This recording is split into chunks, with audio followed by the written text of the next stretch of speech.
మాతృదేవతాభ్యర్మః పితృదేవతాభ్యర్మః. శ్రీ విరాట్ పోతులు వీరబ్రహ్మేంద్ర స్వామిని నమో నమః. వీరబ్రహ్మేంద్ర స్వామివారు అందరినీ కూడా ఆరోగ్య ఐశ్వర్యాలు ఇచ్చి కాపాడని కోరుతున్నాం. తిరువూరు శేషమందిర ఆశ్రమంలో ప్రతిరోజు కూడా ఒక మంచి మాట చెప్పుకుంటున్నాం. ఈ రోజున ఆత్మజ్ఞానము ముక్తి మార్గం నుండి కొన్ని విషయాలను తెలుసుకుందాం. వీరబ్రహ్మేంద్ర స్వామివారు రాసినటువంటి కాళికాంబ హంస కాళికాంబ నుండి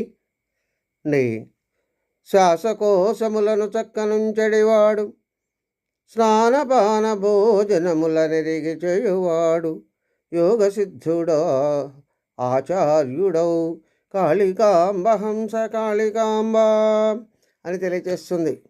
అంటే ప్రతి మనిషి కూడా ఆరోగ్యంగా ఉండాలంటే ముందు గాలి పీల్చుకునేటటువంటి ఊపిరితిత్తులు ఆరోగ్యంగా ఉండాలి. ఆరోగ్యంగా ఉండాలి అంటే మంచి శ్వాస పీల్చుకోవాలి. ఆ శ్వాస ఎప్పుడైతే మంచి ఊపిరితిత్తుల్లో ఉండేటటువంటి గాలిని శుభ్రమైనటువంటి గాలితో, స్వచ్ఛమైనటువంటి గాలితో ఎప్పుడైతే పీల్చుకుంటారో వారు సంపూర్ణమైన ఆరోగ్యంతో ఉంటారు. అలా ఆరోగ్యంగా ఉన్నప్పుడు అదేవిధంగా బాహ్యశుద్ధి స్నాన సంధ్యలు చేసుకుంటూ నీరు తాగే విధానాన్ని తెలుసుకొని నీరు తాగి అంతర్శుద్ధి చేసుకోవాలి. అలా శరీరానికి సరిపడేటటువంటి సాత్విక ఆహారం ఏదైతే బాగుంటుందో అది తెలుసుకొని క్రమపద్ధతిలో ఆచరించాలి. ఇన్ని జాగ్రత్తలు తీసుకున్న వారికి యోగము సిద్ధిస్తుంది, జ్ఞానోదయం కలుగుతుంది. అప్పుడే సిద్ధుడు కానీ, యోగి కానీ, ఆచార్యుడు కానీ తనే అవుతాడని తెలియజేస్తుంది.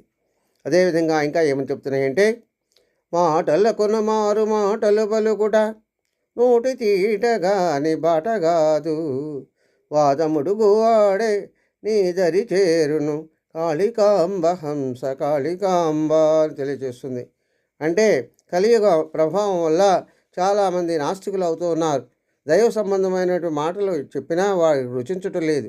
ఏ మాటలు మాట్లాడినా వారు అడ్డదిడ్డంగానూ వాదిస్తూనే ఉంటారు. వాస్తవాలను తెలుసుకోలేరు, గ్రహించలేరు. వారికి తెలిసిందే సంపూర్ణమైనటువంటి జ్ఞానం అని వారు అనుకుంటూ ఉంటారు. అలాంటి వారితో వాదించటము జ్ఞానుల యొక్క లక్షణం కాదని తెలియజేస్తుంది.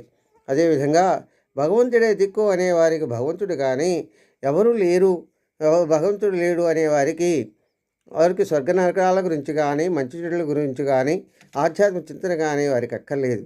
ఈ జన్మకు వారు అంతే. అలాంటి వారికి వాదనలు ముగిసిన తర్వాతనే దైవ మార్గాన్ని తెలుస్తుంది అని తెలియజేస్తుంది. స్వస్తి. సర్వే జనా సుఖినో భవంతు.